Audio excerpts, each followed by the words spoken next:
Buenos días, Dios.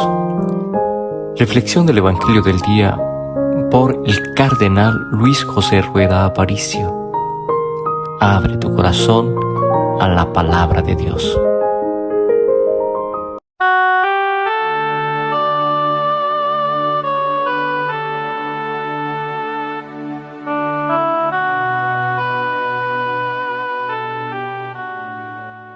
En el nombre del Padre, y del Hijo, y del Espíritu Santo. Amén.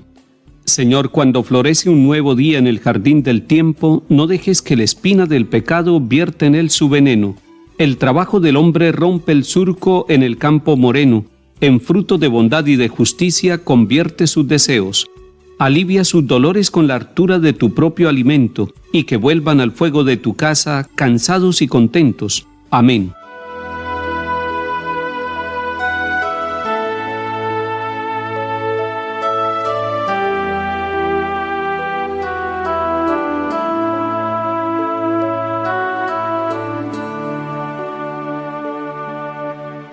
Comienzo de la carta a los Hebreos, capítulo 1.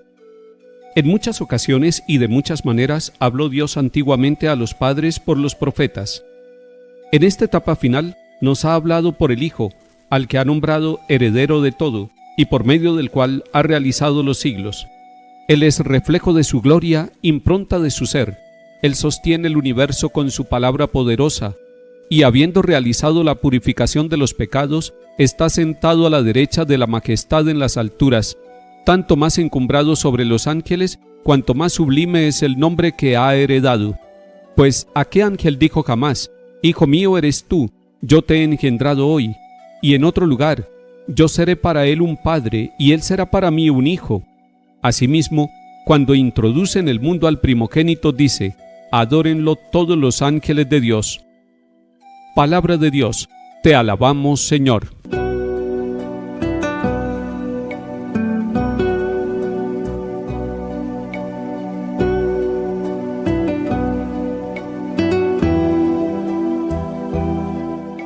Hoy comenzamos la primera semana del tiempo ordinario, con toda la Iglesia Universal, y por eso los sacerdotes estaremos vestidos de verde. Es el color litúrgico que distingue el tiempo ordinario. Y durante estas primeras 4 semanas estaremos leyendo la carta a los Hebreos, que tiene 13 capítulos. Sería importante que nosotros tomáramos toda la carta a los Hebreos y la leyéramos, capítulo por capítulo, poco a poco, para digerirla, para que la palabra sea orada, para que la palabra sea reflexionada, llevada a nuestra conciencia y luego vivida. Es una carta bellísima. Los estudiosos de la Biblia dicen que ni siquiera es una carta, que no tiene el estilo de carta, que no tiene el saludo inicial, que no tiene los elementos de una carta, como en el Nuevo Testamento encontramos varias cartas de San Pablo y de San Pedro y de Santiago, que esta más bien es como una exhortación, como una homilía, como una predicación de 13 capítulos, y en ella nos encontramos con distintos elementos que nos van a ayudar a profundizar en nuestra vida de bautizados, en nuestra vida de cristianos católicos. Hoy estamos leyendo los primeros 6 versículos del capítulo 1. Es interesante lo que dice el versículo 1. En muchas ocasiones y de muchas maneras habló Dios antiguamente a los padres por los profetas. Nos está afirmando que es un Dios que se comunica, que es un Dios que nos habla, es un Dios que le habló a la Santísima Virgen María, pero es un Dios que durante siglos estuvo hablando a través de hombres y mujeres llamados profetas. Dios le habló, por ejemplo, a nuestro padre Abraham, y lo llamó de su tierra, de Ur de Caldea, para enviarlo. Después habló con Moisés, pero también habló con Josué, para decirle: no temas, yo estoy contigo. Y fue hablando con cada uno de los profetas, los llamaba, hablaba con ellos y los enviaba. Fueron grandes profetas como los del Antiguo Testamento, el gran Elías y el gran Eliseo. Es un Dios que durante los siglos, durante la historia, ha estado hablando. Y algunos pueden preguntarse: ¿y por qué Dios no nos habla hoy? Dios sí nos habla hoy, nos habla a través de la Iglesia, nos habla a través del Papa, nos habla a través de cada uno de los sacerdotes que en nombre de la Iglesia van predicando. Y esa es la gran responsabilidad que tenemos los predicadores, porque no hablamos las cosas nuestras, hablamos en el nombre de Dios, en el nombre de Jesucristo el Señor. Dice el primer capítulo de San Juan la palabra se hizo hombre y vino a habitar entre nosotros en el vientre de la Santísima Virgen María. Y eso es lo que dice la carta a los Hebreos. Antiguamente hablaba a través de unos enviados suyos, de unos mensajeros llamados profetas, y profeta es el que habla en nombre de Dios.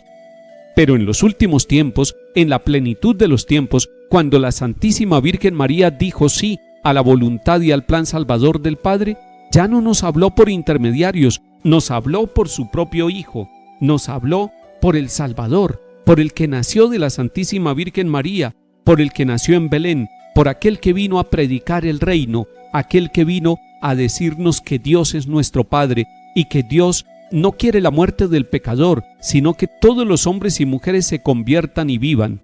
Es la palabra viva de Jesucristo el Señor, y Jesucristo el Señor sigue hablando en su iglesia, sigue hablando a través de las Sagradas Escrituras, que es palabra revelada, sigue hablando a través del magisterio, nos habla en la conciencia, pero nos habla también a través de los acontecimientos de la historia, cuando tenemos los ojos y la conciencia y el corazón afinados para ver que Dios nos sigue hablando, que Él sigue dialogando con nosotros. En la teofanía que se realiza en el Monte Tabor, se oye la voz desde el cielo del Padre Celestial, que dice: «Este es mi Hijo amado, escúchenlo a Él». Y nosotros queremos escuchar a Jesucristo, porque queremos seguirlo, queremos ser como el rebaño que conoce la voz del verdadero pastor y seguir esa única voz. Puede ser que haya muchas voces negativas, pesimistas, esotéricas, distintas voces en este tiempo que tratan de marginarnos del camino, que tratan de sacarnos del rebaño, que tratan de no dejarnos escuchar la voz de Dios. Puede ser que haya muchos ruidos de pecado, ruidos de tristeza, ruidos de preocupaciones que no nos dejan oír la voz de Dios. Pero lo que sí es cierto es que el Señor nos sigue hablando y es necesario decirle al pueblo, como se decía en el Antiguo Testamento: «Escucha, Israel».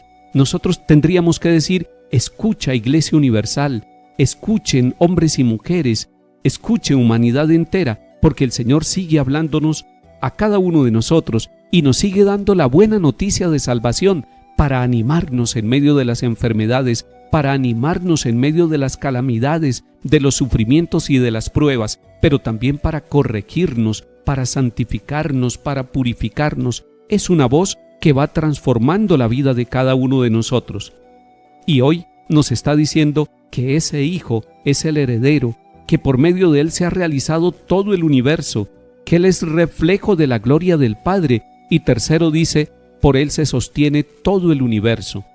Nos está diciendo quién es el Hijo, pero también nos está diciendo cuál es la misión que realiza el Hijo, esa palabra, ese comunicador directo que es Jesucristo el Señor. Dice: habiendo realizado la purificación de los pecados, está sentado a la derecha de la majestad.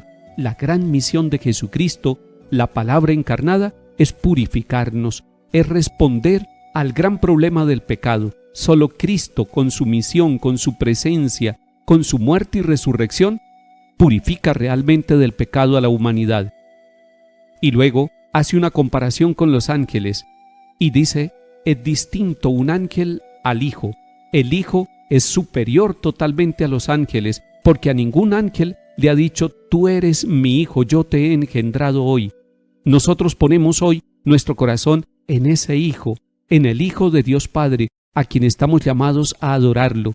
Si nosotros adoramos a Jesucristo, si confiamos en Él, si crecemos en nuestra fe en Jesucristo y si nos convencemos cada día de que Él nos está hablando y se sigue comunicando de una manera viva, de una manera amorosa, de una manera poderosa y transformadora con nosotros, entonces no solamente abriremos el corazón para oírlo, sino que seremos capaces de comunicar con nuestro estilo de vida esa palabra que el Señor nos da a cada uno de nosotros.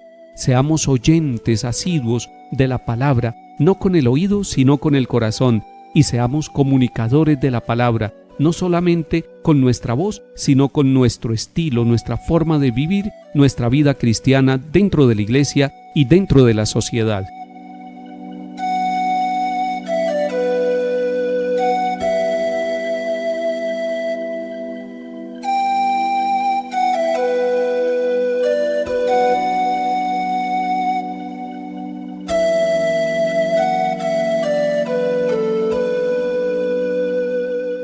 Salmo 96. El Señor reina, la tierra goza, se alegran las islas innumerables, justicia y derecho sostienen su trono. Los cielos pregonan su justicia, y todos los pueblos contemplan su gloria. Adórenlo todos sus ángeles, porque tú eres Señor altísimo sobre toda la tierra, encumbrado sobre todos los dioses.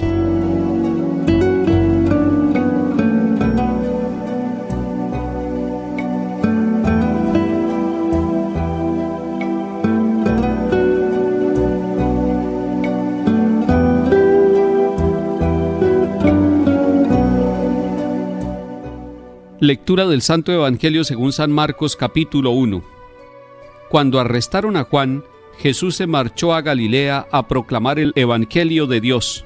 Decía: se ha cumplido el plazo, está cerca el reino de Dios, conviértanse y crean en el Evangelio. Pasando junto al lago de Galilea, vio a Simón y a su hermano Andrés, que eran pescadores y estaban echando el copo en el lago. Jesús les dijo: vengan conmigo y los haré pescadores de hombres. Inmediatamente dejaron las redes y los siguieron. Un poco más adelante vio a Santiago, hijo de Zebedeo, y a su hermano Juan, que estaban en la barca repasando las redes. Los llamó. Dejaron a su padre Zebedeo en la barca con los jornaleros y se marcharon con él. Palabra del Señor. Gloria a ti, Señor Jesús.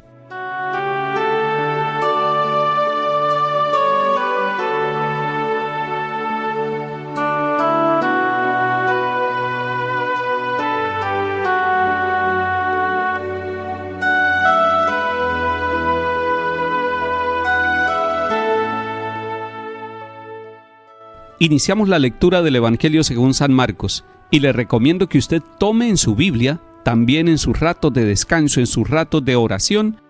El Evangelio según San Marcos es el más corto de los tres. Recordemos que Mateo, Marcos y Lucas son conocidos como los evangelios sinópticos porque se parecen mucho entre ellos. El cuarto evangelio es el de Juan y es bien distinto a los tres primeros, que son los llamados sinópticos. Estamos tomando uno de ellos, el Evangelio de Marcos. Es el más corto de los cuatro evangelios. Vaya leyéndolo poco a poco. Dice el evangelista en el comienzo de este evangelio que después de que arrestan a Juan, es decir, ya fue cumplida la misión de Juan, que era preparar el camino del Señor, Jesús va a Galilea y allí, en Galilea, empieza a proclamar el Evangelio de Dios. Empieza a anunciar la buena noticia de Dios. Y hemos dicho que el Señor Jesús anuncia la presencia del reino y lo anuncia con su palabra y con el testimonio de su vida, por la manera como vive. Y eso atrae, eso fascina y sigue fascinando. Ha fascinado durante 20 siglos y a usted y a mí el Señor nos sigue fascinando con su palabra y nos invita. Se ha cumplido el plazo. Es decir, ya no hay que esperar más. Cuando dice se ha cumplido el plazo, lo que está diciendo, ya las promesas del Antiguo Testamento han llegado a su cumplimiento y ahora está cerca el reino de Dios. Y para que el reino de Dios pueda hacer presencia en nosotros, nos dice el Señor Jesús: conviértanse. La primera exigencia es conviértanse, es decir, cambien de vida. Y segundo, crean en el Evangelio. ¿En qué necesita usted convertirse? ¿En qué necesita usted cambiar? ¿En qué necesita renovarse? Haga un examen de su propia vida. Estamos comenzando el año. Deje las actitudes, deje los comportamientos viciosos, deje todo aquello que ha hecho sufrir a su familia o a su propia vida o a sus compañeros de trabajo. Conviértase, renuévese, deje que el Evangelio llegue a su corazón, crea en la buena noticia. Y después vemos a Jesús llamando los primeros 4 discípulos, que son 2 pares de hermanos, Simón y Andrés, que son hermanos, y Santiago y Juan, que son hermanos, eran pescadores, y los llama. Es decir, desde el comienzo del Evangelio, el Señor nos está llamando. Qué bueno que tengamos la actitud de Pedro, de Santiago, de Juan, de cada uno de ellos, porque dejando todo lo que estaban haciendo, siguieron al Señor Jesús. Esa llamada es hermosa, esa invitación, esa vocación es viva para usted como casado, para usted como soltero, para usted seminarista, para usted religiosa, para mí y para todos nosotros, un llamado del Señor. Vengan conmigo y los haré pescadores de hombres. Gracias, Señor, por fijarse en nosotros, por pasar por nuestra vida y por invitarnos al seguimiento. Queremos seguirte de todo corazón, Señor. Que el Señor nos bendiga y acompañe en el nombre del Padre, y del Hijo, y del Espíritu Santo. Amén.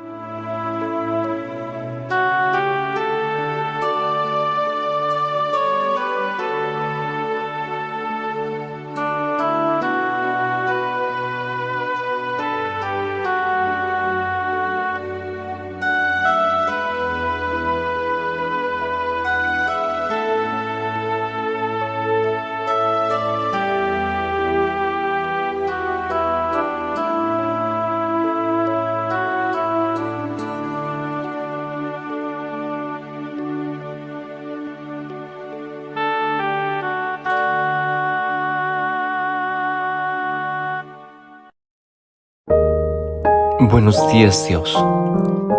Reflexión del Evangelio del día por el Cardenal Luis José Rueda Aparicio. Abre tu corazón a la palabra de Dios.